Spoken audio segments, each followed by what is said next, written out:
सहारा enterprises तुमच्या स्वप्नातली गाडी आता कमी किमतीत.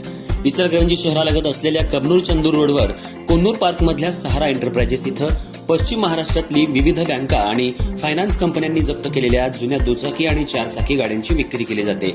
शोरूम किमतीपेक्षा 25 ते 50% कमी दरात, उत्तम स्थितीत आणि संपूर्ण कागदपत्रांसह त्वरित डिलिव्हरी.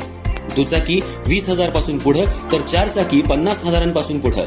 आपल्या पसंतीची कार किंवा बाईक आता अगदी परवडणाऱ्या दरात घेऊन जा. विश्वास, पारदर्शक व्यवहार आणि उत्तम सेवा हेच आमचं वैशिष्ट्य. पत्ता Konnur park, Kabnur Chandur road, Ichalkaranji. Proprietor Rajubhai Ajgar. संपर्क 8055810910 आणि 9860785786. सहारा एंटरप्राइजेस, दर्जा, विश्वास आणि बचत यांचं परिपूर्ण ठिकाण.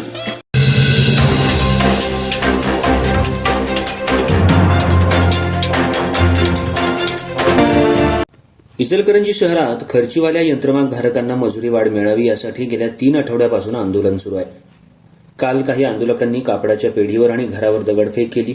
तसंच काही कारखान्यात जाऊन बिमं कापली आहेत. त्यामुळे खर्चीवाल्या यंत्रमाग धारकांवर गुन्हे दाखल झालेत. हे समजताच खर्चीवाल्या यंत्रमाग धारकांनी शिवाजीनगर पोलीस ठाण्याबाहेर ठिय्या आंदोलन केलं आणि ट्रेडिंग धारकांवर गुन्हे दाखल करण्याची मागणी केली.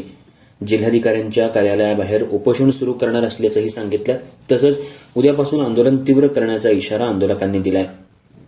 इचलकरंजी शहरामध्ये खर्चीवाल्या यंत्रमाग धारकांचं आंदोलन सध्या तापू लागलंय. मजुरी वाढ मिळवण्यासाठी गेल्या 3 आठवड्यांपासून आंदोलन सुरू करण्यात आले. यंत्रमाग धारकांनी आपले व्यवसाय बंद करून मजुरी वाढीसाठी आंदोलन तीव्र केलंय. गेल्या काही दिवसांपासून प्रांताधिकारी यांच्या दालनात 2 बैठका झाल्या. या बैठका निष्फळ ठरल्या. या बैठकीसाठी ट्रेडिंग धारकांनी पाठ फिरवली. कोल्हापूर जिल्ह्याच्या जिल्हाधिकाऱ्यांनी आयोजित केलेल्या बैठकीला सुद्धा ट्रेडिंग धारकांनी पाठ फिरवली.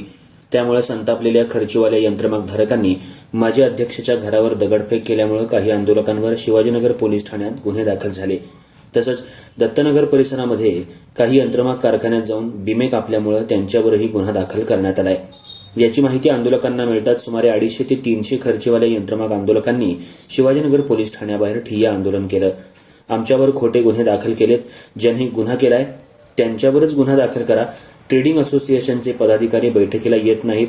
आंदोलकांनी कुणाच्या घरावर दगडफेक केलेली नाही, कुणाचीही बिंबे कापलेली नाहीत, तर आमच्यावर खोटे गुन्हे का दाखल केलेत, असा संतप्त सवाल महिला आंदोलकांनी केलाय.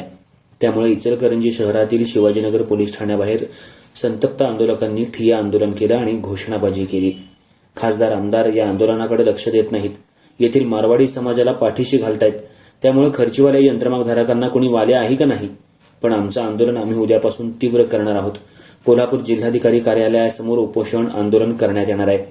इचलकरंजी शहरातील कापडाच्या गाठी, कापड व्यवसाय करणारे टेम्पो शहरात फिरू देणार नाही. उद्यापासून आंदोलन तीव्र करण्याचा इशारा आंदोलकांनी दिलाय. आज शिवाजीनगर पोलीस ठाण्याबाहेर ठिय्या आंदोलन केल्यामुळे तणावाचं वातावरण बनलं होतं. पण पोलिसांनी भेट घेऊन गुन्हे दाखल करण्याचं आश्वासन दिलं. त्यामुळे कुणीही कायदा हातात घेऊ नये असं आवाहन पोलीस निरीक्षक शिवाजी गायकवाड यांनी केलंय. पण इचलकरंजी शहरामध्ये सध्या खर्चीवाल्या यंत्रमाग धारकांचं आंदोलन मात्र चिघळू लागलंय. आम्ही स्वतः यंत्रमाग धारक आहोत. आता 20-21 दिवस झाला आम्ही संप पुकारलाय मजुरी वाढीसाठी. आणि ते इनानीच्या याच्यावर मजुरी वाढीसाठी गेल्यानंतर त्यांनी हक्काची मजुरी मागत असताना त्यांनी दगडफेक केलाय म्हणून आमच्यावर गुन्हा दाखल केलेला. आमच्या माणसांच्यावर आमच्या हक्कासाठी आम्ही मागवलं तर त्यांनी आमच्यावर असं गुन्हा दाखल. आम्ही कुणाच्या दारात जायचं? आमच्याशिवाय त्यांनी नाही ना त्यांच्याशिवाय आम्ही नाही. हे कशासाठी चाललंय वाद एवढा सगळा? यांनी आमची मजुरी वाढ आमच्या पदार्थ का देत नाहीत? आमच्या हक्काचं आम्हाला का देत नाहीत? याची आम्हाला चीड व्हायला लागली आता. आणि जर यांनी असंच चालू ठेवलं तरी असंच चिघळत जाणार, वाढणार, तीव्र आंदोलन होणारच. आणि आम्हाला आमचा न्याय मिळावा म्हणून आम्ही आता इथे आंदोलनासाठी बसलोय. शिवाजीनगर पोलीस स्टेशनसमोर काय? शिवाजीनगर पोलीस स्टेशनसमोर आम्ही बसलोय. ठिय्या आंदोलन केला. काय मागणी आहे तुमची? आमच्या मागण्या मान्य व्हायलाच पाहिजे. काय आता इथं मागणी काय पोलिसांकडे? आमची मागणी आमची मजुरी वाढ पाहिजे. गुन्हा दाखल केला आमच्या माणसांच्यावर, कारखानदारांच्यावर. मग त्याच्यासाठी आम्ही इथे येऊन बसलोय आंदोलनासाठी. आमच्या माणसांनी काही केलेलंच नाहीये. कळ येत नाही. मग या पुरुषांची काय येणार आहे लोकांना कळकळ? आम्ही जगायचं काय, मरायचं? पोटाला अन्न खायचं काय, नाही खायचं? आमच्या मुलांना जगवायचं काय, नाही जगवायचं? या सगळ्यांची प्रश्नाची उत्तर आम्हाला शासनाकडनं पाहिजेत आता. आणि आम्ही लाडक्या बहिणी लाडक्या बहिणी नाही तर रात्री चढत पडायला लावल्यात आम्हाला. कोण लाडक्या बहिणीचं कर्तव्य पार पडायला लागले काय सांगा?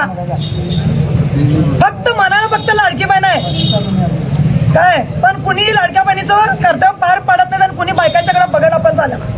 इथं उलट बायकांच्यावर पण अत्याचार व्हायला लागलाय. कुठल्या कुठल्या गोष्टीसाठी आम्ही भांडायचं आणि आमचा हक्क मागण्यासाठी लढायचं. किंवा ह्या आमदारांना खासदारांना जर असं कळकळ येऊ दे आमची. खासदार आमदार लक्ष देणार देणं झालं आमच्याकडे कुणीच लक्ष देणं झालं.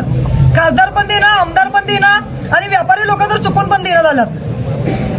आम्ही जगायचं काय मरायचा सगळ्यात मोठा प्रश्न पडलाय.